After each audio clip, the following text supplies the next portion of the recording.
Les montagnes d'Al-Gourd au nord-est du Kurdistan irakien. Depuis toujours, cette région est le royaume de la contrebande entre l'Irak et l'Iran. Une zone de non-droit, pauvre et peuplée de bergers. Mohamed Ali est né ici, il connaît les montagnes comme sa poche. Depuis 15 ans, il vend des produits de contrebande aux Iraniens.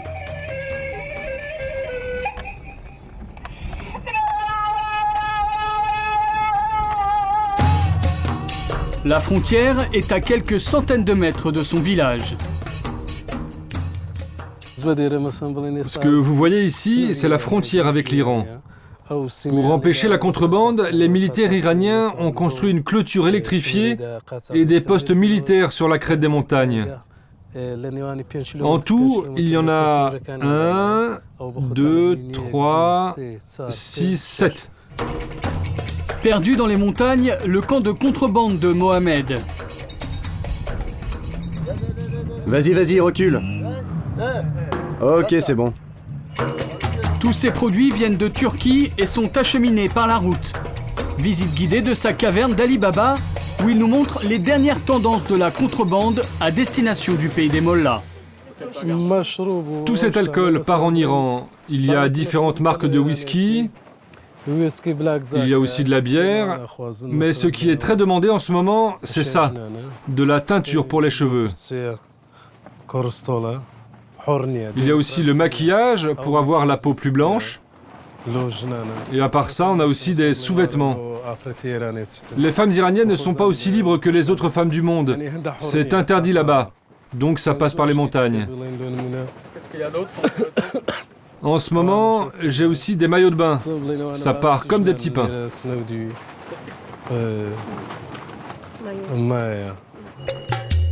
Alcool et rouge à lèvres, la vie rêvée des Iraniens tient dans la tente de Mohamed. Chaque jour, il reçoit plusieurs appels sur son portable pour des commandes. À l'autre bout du fil, les contrebandiers iraniens. J'ai tout préparé pour vous. Ok, tu m'apportes la marchandise au lieu de rendez-vous habituel. Tu veux quoi comme bière? On veut des Heineken. Dans 3 heures, je te confirme la commande. Ok, fais très attention, les Iraniens sont chauds en ce moment. Avant, les caravanes pouvaient compter jusqu'à 500 personnes. Aujourd'hui, ils préfèrent venir par petits groupes de 15 personnes à cause des snipers iraniens. C'est plus discret. Le lendemain matin, les contrebandiers arrivent au lieu de rendez-vous clandestin. Ils appartiennent tous à la minorité kurde iranienne et ont voyagé toute la nuit pour se procurer ce qui est officiellement interdit dans la République islamique d'Iran. Dans les cartons, il y a de la vodka, du vin et du whisky aussi. Nous, on le rapporte en Iran. Ça fait un tabac dans la capitale Téhéran. Et je t'assure que ceux qui boivent le plus, ce sont les mollahs. Ceux-là même qui disent que boire de l'alcool est péché. L'Iran, un régime islamique, c'est des conneries tout ça. La cargaison d'aujourd'hui, 150 cartons qu'ils chargeront sur une douzaine de chevaux. Pour Mohamed, c'est un beau coup. Ils me payent en argent iranien. En tout, ça fait plus de 3000 €. Une fois la nuit tombée, la caravane repartira. Elle franchira 2 montagnes et la frontière, la route de tous les dangers. Notre parcours dure 10 heures ou 12 heures. Mais s'il y a des mines, on peut faire un détour et marcher 2 nuits. C'est un travail difficile. Quand les militaires iraniens t'attrapent, ils te tuent ou ils te mettent en prison pour 4 ou 5 ans. Moi, j'ai fini mes études à l'université, mais il n'y a aucun travail. Je fais ça pour que mes enfants mangent. En attendant de repartir, les contrebandiers chantent pour se donner du courage, l'amour et l'espoir.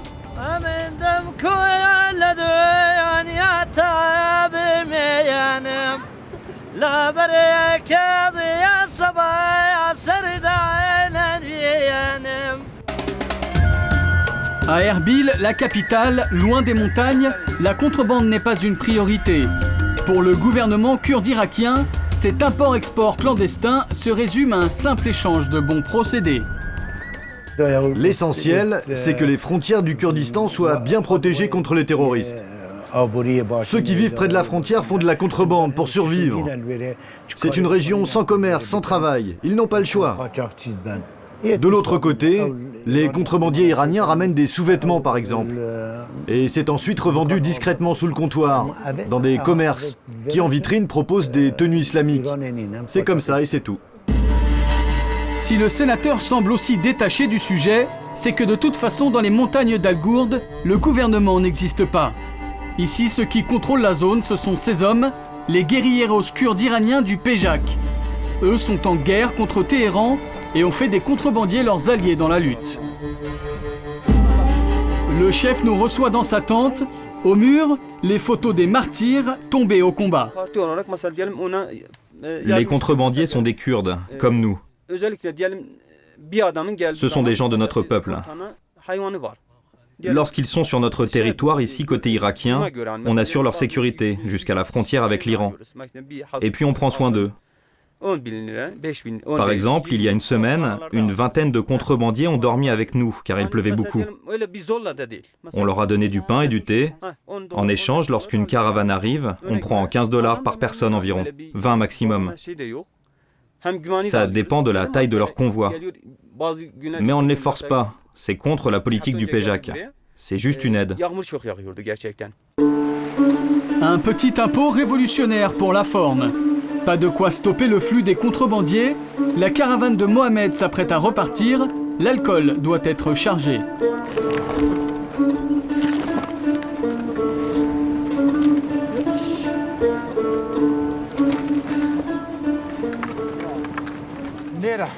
On place 5 cartons de chaque côté du cheval. On les fixe avec une corde. Et on équilibre.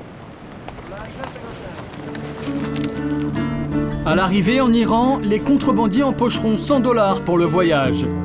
Un salaire de misère compte tenu des bénéfices des grossistes de Téhéran qui revendront l'alcool 20 fois plus cher qu'en Irak. Nous, on travaille dur pour des riches qui s'amusent et qui font la fête à Téhéran. Je ne peux manger que ce petit sandwich pendant la route. Il faut toujours continuer à marcher.